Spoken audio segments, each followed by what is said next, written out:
Hello and welcome to another episode of Coffee with Caprell. Look, Bengals Cup. Football season is quickly upon us here. So, for those of you who pull for the Bengals, be optimistic. For those of you who pull for the Chiefs, well, just another year going to the Super Bowl, right? Hey, I wanted to talk to you about stuff that's in the news, a lot that's in the news. So, presidential season, boy, has it changed a lot, huh? Lately, in the news, there's been talk of the proposal, I guess it's a proposal, I don't know, by uh, Vice President Harris about wanting to tax unrealized capital gains. All right, so what does that mean? Well, if when you buy anything, your house, a stock, if it grows in value, that's an unrealized gain until you actually sell it. When you sell it, then the gain's been realized. So if you own a stock or a mutual fund, whatever, as you know, that value fluctuates regularly. And it's not until you sell it that you really know, did you make money or not? And that's when you owe the tax.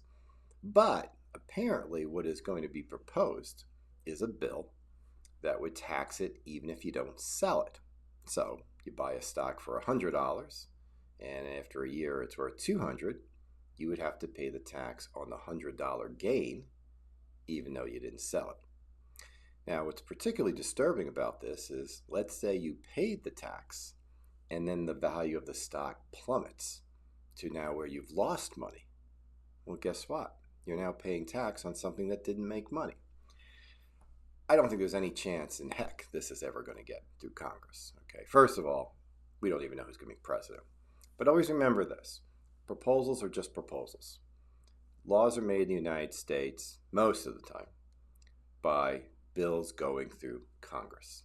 And then after that, the president can sign off on them. So while the White House can propose certain bills, ultimately it has to go through Congress to pass. And this one, in my opinion, it's a little bit crazy out there to charge a gain tax on something that really you haven't realized the gain. It's kind of hard to imagine that. Now, I don't know, but they could apply this to homes as well as if they wanted to. So if your home appreciated in value, are they going to try to tax that too? Probably not. Probably the bill, if it ever does get introduced, will just be on investments. But don't panic, all right? A lot of times it gets to election season, you start to see things and you can worry and you can start to panic. Understand that very few things actually get through the way they're ultimately proposed. Right now, there's a lobby organization out there that's got already written bills for every kind of tax imaginable. Trust me, there's a bill out there that they're waiting to propose that's going to tax you on mileage.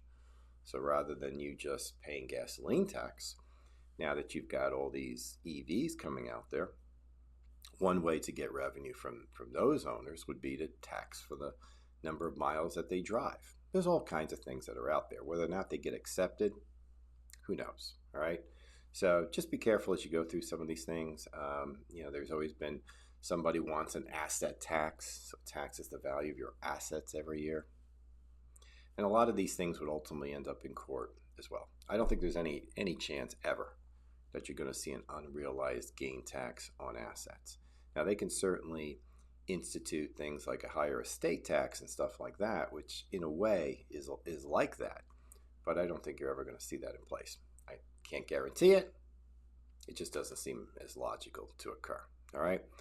Enjoy this election season. It's going to be a doozy, to say the least. Try not to watch your news, read your news. A lot less likely then that you're going to get emotionally involved. Whichever side you vote for, that's great. Just remember, at the end of the day, whoever's in the White House usually doesn't have that much effect on us unless we let it. Take care.